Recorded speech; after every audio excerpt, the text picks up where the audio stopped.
7 reasons Barcelona are f***ed.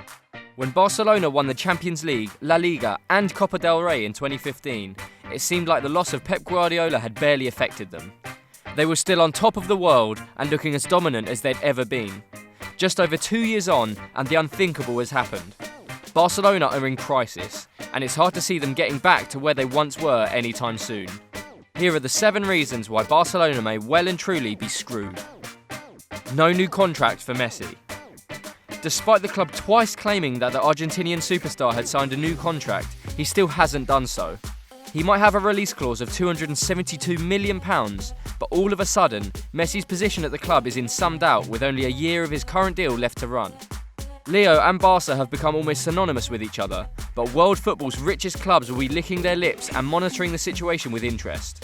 Even though Barcelona have urged fans not to panic, that's exactly what's happening as the saga rumbles on. Losing Neymar. The worst fears of noughties teenagers and Barcelona fans alike came to pass this summer. MSN was taken offline. Despite Barcelona quashing the rumours when they first appeared by saying that Neymar was 200% staying, he ended up joining PSG in August.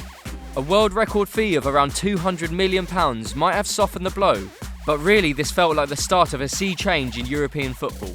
One of the best players at one of the most illustrious clubs in the world, being pinched by a team formed less than 50 years ago, sent shockwaves through Catalonia and the whole footballing world. Missing out on Mbappe. Still, there was one player who fit the bill perfectly as a replacement for Neymar, Kylian Mbappe. If the Frenchman's incredible start to his career carries on, he could lead the front line of any team in the world for the next 10 years or more. And he too left to link up with Unai Emery at the Parc des Princes. Barcelona did get a deal for Ousmane Dembele over the line, but there are question marks over whether it could have been done last summer for a fraction of the £135 million it might end up costing. Failing to land transfer targets. After signing Dembele, the Barcelona hierarchy said they were looking to bring in 1 or 2 more players. None arrived, and their earlier summer signings, Paulinho, Gerard Deulofeu and Nelson Semedo, didn't exactly satisfy the 21st century fans' desire for new blood. Barca's pursuit of Coutinho came to nothing, whilst moves for Marco Verratti, Inigo Martinez and Jean Seri broke down too. Barcelona's squad looks weaker than it has for a long time, and an ugly atmosphere has descended over the Camp Nou. Boardroom and fan unrest. A growing section of the Barcelona fanbase are becoming more and more disillusioned with club president Josep Maria Bartomeu. Former presidential candidate Agustí Benedito has described the situation at the club as a social, institutional and economic crisis and launched a vote of no confidence against Bartomeu. The president could be ousted if enough of the club's members back Benedito's plan and then vote to boot him out. Losing their identity. Until recently, Barcelona's rivalry with Real Madrid was defined by contrast.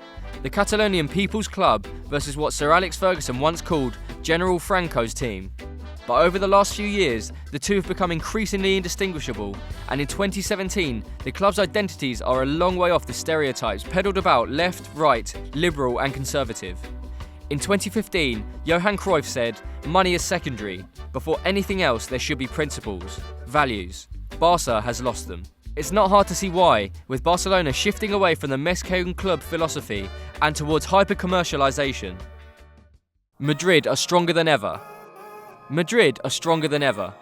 As if Barcelona didn't have enough on their plate getting their own house in order, Real Madrid are also looking ominously strong. Fresh off the first ever successful defence of the Champions League and with a scarily good squad, the difference in mood around the two clubs couldn't be more stark. Real are flourishing right now, and they'd love nothing better than to ram home their superiority again this season. That was Copper 90's 7 ways Barcelona f***ed it up. To let us know anything we've missed or your thoughts on how they'll fare this season, just leave a comment below and don't forget to like, share and subscribe.